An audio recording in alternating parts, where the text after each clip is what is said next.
State House has allocated the sum of 10 billion naira in the 2025 approved budget for the installation of a solar mini-grid at the presidential villa. This follows an increase in the overall budgetary allocation to the State House headquarters, which rose from 47.11 billion naira in the initially proposed 2025 budget to 57.11 billion in the approved version. The additional 10 billion was traced to jump in capital expenditure, which moved from 33.55 billion naira to 43.55 billion naira.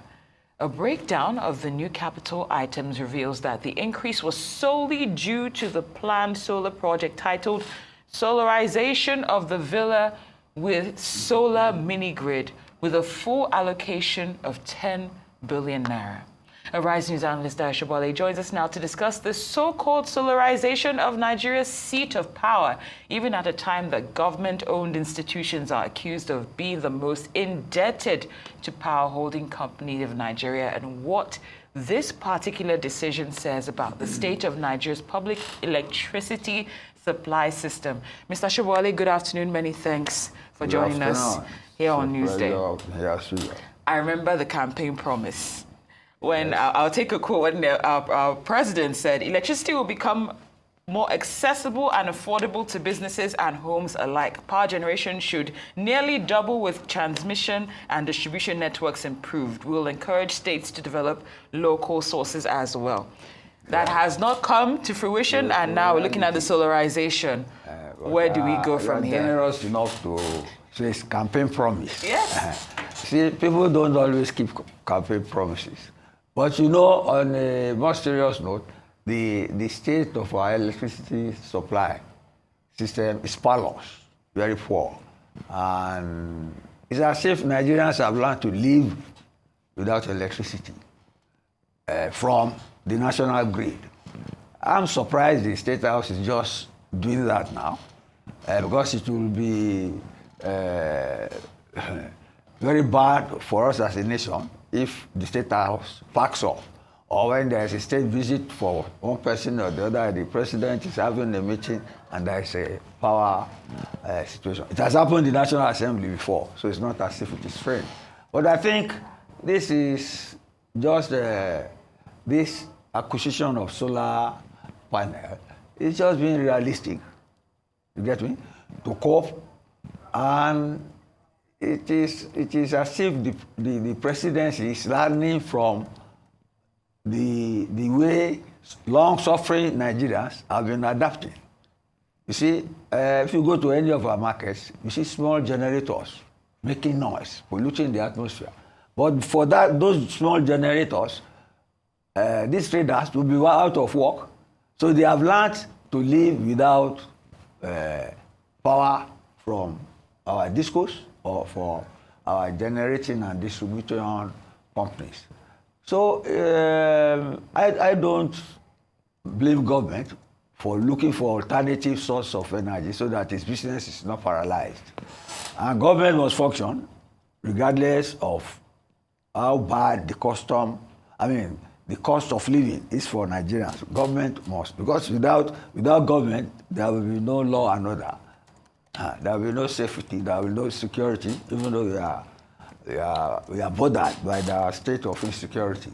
But aside from the cost, which I don't even quarrel with, you get me, let the State House function so that it can be able to have no excuse for looking after Nigerians, are making electricity affordable and available to Nigerians. Let's leave it at that for now. Okay, Mr. Sobowale, you said let the State House function so that it runs out of excuses to deliver to Nigerians. Yes. But shouldn't it be the reverse be the case? Let the country function, because at the moment we're battling with insecurity, we're battling with electricity, and this comes across as insensitive. So my question is, how do we've been hearing from this administration from the word go, Nigerians should be patient, tighten your belts. And now spending 10 billion for the comfort of those we put to govern us, who are by by extension, our own employees, they're comfortable and we're uncomfortable. How do we justify this when Nigerians struggle with power outages? Look, which one is more dangerous? The State House not functioning because it has no light. You get me? Or all of us having light and the State House has no light. So nobody to lead us. Is that not anarchy? Well, No, I mean, it almost feels like look. we're almost there, aren't we? What? With the state of affairs, Yes. it doesn't actually seem as though we're being guided or led accordingly. I think the State House is being realistic. Like I said earlier, I thought they had this sort of arrangement before. But it shows you the parallel state of electricity supply. It's an open secret. Even the billing for the discos, I'm happy it has extended to the State House. You see, they have to vote special money to clear their arrears and their billing. And most public institutions, they can't afford the billing the distribution companies are putting at their doorstep. And that is eating into our budget. Government should find a way to investigate or give power to the Nigeria Electricity Regulatory Authority to probe the billings of the discos. That is killing businesses, it is killing public service, it is killing hospitals. And right now it has gotten to State House. State House itself is looking for, they have to pay special money to clear the outstanding bills. If government is owing bills due to excessive billing, I mean, what do you expect the ordinary people to do? But at the same time, Mr. Yes. Sobowale, this does, if the government cannot relate to the plight of the people because it's catering to its own comforts, then this gives them more opportunity not to address those matters with the immediate urgency that it requires. That's the problem. I don't agree with you. Okay, so for instance, Mr. Sobowale, it'd be great. I say I don't agree. And that's completely fine. Let me talk. Okay, go on. I'll tell you I don't agree with you. All right. You see, you want me to say once the fish is rotting, you look at the head. But I won't say that. That's what you want me to say. Well, I'm telling you, it is the duty of government to look after those who put it in power. But government must run the country with money, and it has priorities, and government must be comfortable looking after the people. There's no way you can escape from that fact. The state of the economy is poor.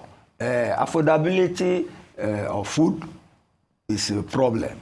Availability of food is a problem. These are things we have to assume. These are things you have to accept. You are not living in utopia.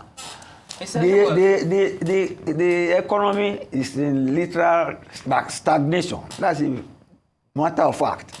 But government, you cannot say because of our government must close expenditure, it must not spend money for what it needs. Mr. Sobowale, so Yes. we mentioned now, including our discussions yesterday, we have with a clear state of food insecurity. Yes. We are insecurity when it comes to lives and property is at an all-time low. Yes. Electricity is nothing to talk about, nothing to talk home about. So what exactly is this administration prioritizing? Where are we seeing the effect of this government if, like you said, when it comes to the campaign promise, which we used to open this conversation, you said that was a campaign promise and people might not always deliver. What are we going to hold this government accountable to? What has it delivered? We hold it accountable to its promises, just like you are doing. What are you trying to say? What you are doing is what you should be doing. Well, there comes a process that you're justifying. You don't say you paralyze government because it's not functioning well. They were elected by the people. The people are not blind before they put them there. A people deserves the government it gets. Get me? And the government can only function up to its capability. There's a theory in Peter's theory in management. A man can only deliver up to the limit of his ability. You get me? And we are not in utopia. Trump made promises in the US and he's trying to implement it. And there is trouble for him already in the basin, but that was what he promised. We are saying here, the man made promises, he has not delivered, but he has 4 years. You can't eject him out of the place. Okay, Mr. Sobowale, funny enough... You have to live with him for 4 years, I mean, whether you like yes, it or but not. he will be held accountable. I remember I was having You are doing that already. Great, so we're having a conversation. We were having a conversation earlier on, my colleagues and I'm not going to drop his name, but one of them said that if the Ministry of Power is not living up to expectation, perhaps it's time to scrap the Ministry of Power and then appoint or put together the Ministry of Solar Affairs based on this move. What do you make of that suggestion? You are getting it wrong. The solar is alternative energy. But if the main is not doing its job, then how is it it's alternative if that's become the main? You cannot even rely solely on solar. In New York and most sophisticated places, they have solar, they have wind, and they have machinery to alternate and switch when the current is not flowing, so that it goes. I mean, solar, if there is no sun, you have solar anyway, except what you have stored. So you have to be conversant with the technicalities. No, yes. It was his way of saying that the Ministry of Power has essentially failed. Do you cancel it? Should we cancel it? Tell me how many ministries have thrived in this environment? How many ministries have thrived? Look, we are in a period of economic stagnation. Let's learn to live in it. And let's hold government accountable like you are doing. That's the best you can do. Okay, Mr. Sobowale, it's been great having this discussion with you as always. Thank you for joining us here on Newsday.